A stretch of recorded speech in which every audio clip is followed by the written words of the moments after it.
Voilà, mes frères bien-aimés, un passage évangélique extrêmement important qui se déroule au début de la vie publique de notre Seigneur Jésus.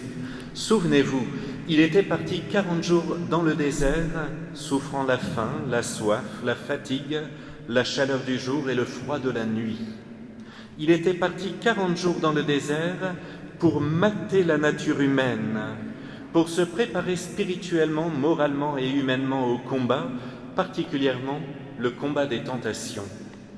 Et vous vous souvenez qu'il était sorti haut la main devant les tentations incessantes de Satan. Quittant le désert, notre Seigneur se rendit à Capharnaüm, nous dit l'Évangile, et il profita du samedi pour se rendre à la synagogue, sachant très bien qu'il y aurait du monde. C'était l'occasion d'apporter de la lumière dans les intelligences et de l'amour dans les cœurs. Entrons-nous aussi, mes frères, dans cette belle synagogue et contemplons la scène. La foule est là, nombreuse. Et lorsque le Seigneur termine de lire le rouleau de l'Ancien Testament, les yeux sont rivés sur lui. Il commence son enseignement. Il faut dire que sa façon de parler n'a rien à voir avec les interprétations habituelles. Les paroles qui sortent de la bouche du Seigneur sont pleines de conviction et elles pénètrent jusque dans l'intimité, comme des flèches atteignent leur cible. Nous ne devons pas oublier, mes frères bien-aimés, que ce n'est pas uniquement parce que la rhétorique utilisée par le Seigneur est parfaite. Non, non, il est le Fils de Dieu. Il est la sagesse éternelle du Père. Il est la parole de vie. Il est la vérité. Et c'est pour cette raison que la foule est en admiration devant ce langage de vie qui transforme les cœurs. Seulement, il se passe un événement inattendu, en tout cas pour nous lecteurs. Ce n'est pas le cas pour le Seigneur qui sait très bien que l'ennemi des temps anciens ne peut s'empêcher de venir pervertir ce qui est beau et particulièrement le travail de la grâce dans une âme. Il y a là dans la synagogue un homme possédé par un esprit impur. Laissez-moi vous dire que cet homme n'est pas un ennemi de la religion. Au contraire, il est venu à la synagogue pour prier comme les autres. C'est un bon croyant. Pourtant, son cœur est possédé par le diable, nous dit l'Évangile, et ce dernier ne supporte pas entendre les paroles de vie qui sortent de la bouche du Christ. « Que nous veux-tu, Jésus de Nazareth ?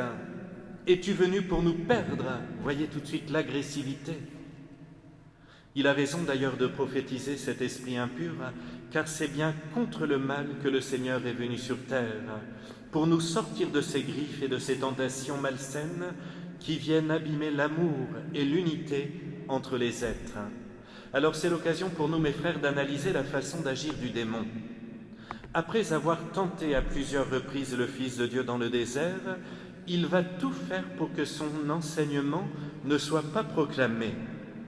Il ne veut pas que le Seigneur parle. Il ne supporte pas que la vérité vienne réparer le venin du mal, alors il fait tout pour qu'il se taise. Mes frères bien-aimés, quel est le grand objectif du mal dans notre monde ? Empêcher que les paroles du Seigneur entrent dans les cœurs et les intelligences, parce qu'il sait que sans l'Évangile, l'amour se refroidit, l'humilité devient une perle rare, la capacité à demander pardon et à se remettre en question presque impossible. Il n'y a que l'Évangile qui nous aide à cela. Combien de fois sommes-nous confrontés à son action, y compris avec des personnes croyantes, ou alors avec des personnes de notre propre famille? Dès qu'il s'agit de parler spirituel, religion, vertu, sainteté, évangile, tout est bon pour changer de sujet, pour revenir aux choses de la terre, au dernier match de rugby ou au moteur de telle voiture. Et cette opposition, mes frères, on la retrouve partout en France.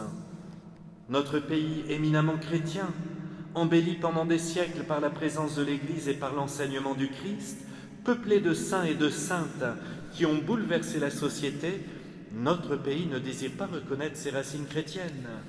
Elles sont passées à la trappe. Et on ne veut pas non plus que les enfants soient influencés par l'Évangile. Et je peux vous dire, mes frères, vous êtes sûrement au courant, mais les luttes dans nos écoles, y compris nos écoles catholiques, sont terribles. On demande aux professeurs de se taire. On demande au directeur de ne pas trop transmettre le Christ, ça pourrait blesser. Et vous le voyez aussi dans nos maisons de retraite, nos hôpitaux, nos orphelinats, on a demandé d'enlever les crucifix, on évite que ce soit des religieux qui tiennent toutes ces maisons depuis une centaine d'années, parce qu'on ne veut pas entendre les paroles de Jésus. Alors on nous demande de ne pas faire de prosélytisme. Voyez le projet de Satan, parce que c'est quoi un prosélyte? Un prosélyte, c'est un nouveau venu. C'est un homme ou une femme qui a découvert l'amour du Christ et qui désire le suivre. Ça n'est pas croire en une idéologie, c'est aimer un être. Y a-t-il un mal à aimer un être? Certainement pas. Alors je sais, mes frères, que pour certains, il est difficile de croire en l'existence du démon. Et je pense pour deux raisons. La première, c'est celle de croire qu'il ne faut surtout pas en parler parce que ça fait peur. Ah, mon père, ne parlez surtout pas de ça. Je l'entends souvent. Ça me fait un tout petit peu rire. Et puis, il y a tous ceux qui se sont un tout petit peu laissés détourner ces dernières décennies avec notre monde qui n'a cessé de rappeler que les images utilisées par l'Église au Moyen-Âge sont primitives. Oh, allez mon père, un être tout rouge avec des cornes et la queue en tire-bouchon, tout ça c'est enfantin. Alors à force de le répéter constamment, on a fini par se dire « bah oui, je n'y crois plus ».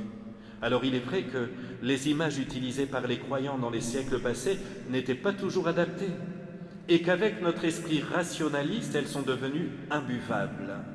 Mais de là, mes frères, à ne plus croire en son action dans le monde et dans nos vies, c'est se fourvoyer, parce qu'il est la source des divisions et la source du mal qui sévit partout. Alors avant tout, mes frères, permettez-moi de rappeler ce que nous enseigne la théologie, saint Thomas d'Aquin et les plus grands théologiens. C'est que le démon, c'est un ange rebelle. Tout comme nous avons un bon ange qui nous protège, qui nous aime, qui nous guide, il y a des anges rebelles qui essaient de nous diviser et d'abîmer le travail de la grâce dans le monde. Mais ces anges n'ont pas accès ni dans notre intelligence, ni dans notre volonté. Ils ne peuvent pas entrer dans notre intelligence. Ils ne savent pas ce que vous pensez actuellement. Peut-être que vous m'écoutez, peut-être que vous pensez au repas, mais eux, ils ne le savent pas. C'est quand même pas mal, mes frères. Par contre, ils peuvent avoir une influence sur notre corps, sur notre sensibilité, sur notre mémoire et sur notre imagination. Vous le voyez, aujourd'hui, nous avons l'exemple dans l'Évangile. Notre Seigneur, il est là pour venir annoncer la bonne nouvelle, mais le démon ne supporte pas cette bonne nouvelle. Alors notre Seigneur, eh bien, libère cet homme qui souffrait tant de cette possession. Mais il va aussi éclairer les intelligences de toutes les personnes présentes. Et vous remarquerez que tout au long de la vie du Christ, eh bien, c'est une course sans trêve pour annoncer la beauté de la conversion, la joie de découvrir le royaume des cieux dans les âmes, l'importance de se préparer pour la vie éternelle, la bonté du Père Céleste, l'action secrète de l'Esprit Saint, etc., etc. Mes frères, que l'évangile de ce jour soit pour chacun de nous l'occasion de renouveler notre désir de parler de la beauté de notre foi à tous ceux qui nous entourent, de ne pas avoir peur d'annoncer notre foi et les promesses du Seigneur, mais de les annoncer avec intelligence.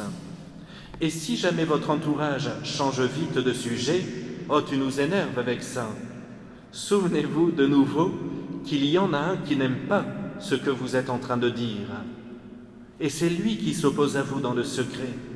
C'est donc l'occasion de persévérer. Mais ici, mes frères, je me permets d'ouvrir une parenthèse. Lorsque vous parlez avec des non-croyants, ou même avec des croyants qui vous parlent d'un tas de choses parfois un peu farfelues, de réincarnation, de voyance, de théories loufoques en tout genre sur la vie éternelle, ne cherchez pas forcément à démontrer qu'ils ont tort, parce que vous blessez leur orgueil. Écoutez-les, essayez de voir s'il y a quelque chose d'intéressant, de positif dans ce qu'ils disent. Et puis, annoncez-leur la beauté de l'Évangile. Après les avoir écoutés, c'est important, mes frères, d'être à l'écoute et de ne pas blesser les personnes, sinon elles se ferment. Et alors là, c'est fichu, il n'est plus possible de parler religion. Oui, mes frères bien-aimés, soyons courageux et osons parler de notre foi dans notre entourage. Et puis, avant de terminer, je voudrais ouvrir une deuxième parenthèse. Le travail de cet ange pervers est aussi entre les catholiques, pour diviser. Alors là, il utilise un autre stratagème. Il sait très bien que nous allons parler plus ou moins facilement de notre croyance. Il nous voit prier, il voit bien que nous allons à la messe, que nous nous saluons. Par contre, il va tout faire pour montrer les petits défauts des uns, le manque de ferveur des autres, le manque de sainteté des autres, les péchés de celui-là. Et c'est ainsi qu'il injecte son venin pour détruire l'unité entre des frères, pour que, soi-disant sous prétexte de vérité, on assassine son frère en le clouant au pilori de ses petits critères. Il ne faut jamais se prendre pour un bon croyant, mes frères, parce que regardez les saints. Aucun saint ne s'est pris pour un bon croyant. Tous ils avaient honte de leur misère. Tous ils se reconnaissaient pécheurs. Permettez-moi par exemple de citer le cas de tous ces fondateurs actuellement qui sont jetés sur la place publique pour leurs péchés ou leurs soi-disant péchés. Il y en a toute une brochette. Si nous jugeons nous aussi, mes frères, nous faisons erreur. Parce que nous ne pouvons pas juger les péchés des autres. Nous ne sommes pas des dieux. Nous sommes des êtres humains, mes frères. Nous sommes de pauvres pécheurs. Je vous le dis avec mon cœur de prêtre, restons à notre place. Et puis le meilleur moyen de ne pas diviser entre chrétiens, eh bien, la chose la plus simple, et je vous le dis par expérience, parce que je vois bien comment le démon essaie de travailler aussi mon cœur, eh bien, c'est d'essayer de rester centré sur la Vierge Marie ou sur le Christ. Parce que lorsque nous pensons à eux, eh bien, nous n'avons pas le temps de voir les défauts des autres. Nous allons à la messe, eh bien, en rentrant dans l'église, au lieu de voir qui est là ou je ne sais quoi, tout de suite, on essaie de lire l'évangile du jour. On salue le tabernacle, on dit bonjour à Marie. Et vous voyez, on est tout de suite élevé vers le ciel. Lorsque nous vient une mauvaise idée sur quelqu'un, eh bien, tout de suite, essayons de se dire « Ah, ce n'est pas bon signe, allez, je mets cette idée de côté. » Pour rester centré sur Jésus et sur Marie. Vous voyez, je termine ici, en ce jour, nous fêtons Saint Jean Bosco, un très grand saint. Souvenons-nous qu'il n'a pas eu peur de transmettre la foi à toutes les personnes qu'il rencontrait, à ces centaines d'enfants qui venaient au patronage. Ne pensez pas qu'il était là à leur dire « Les enfants, vous voulez venir à la messe ?» Mais non, tout le monde allait dans la chapelle, on jouait de l'orgue, on chantait quelques chants et il commençait la messe. Et après ça, il disait « Bon, allez, c'est bon, tout le monde au confessionnal, les adultes y compris. » Et tout le monde y passait. On n'était pas là à regarder son pouls, j'y vais ou j'y vais pas. Mais non, il transmettait la foi et les gens l'aimaient. Il n'avait pas peur parce qu'il savait que c'était un trésor ce qu'il donnait aux autres. Il avait une grande délicatesse pour chacun et puis aussi, regardez l'amour qu'il avait pour son prochain. Il n'a cessé d'être calomnié par les prêtres et les catholiques de son temps. Ça n'arrêtait pas. Calomnie en tout genre.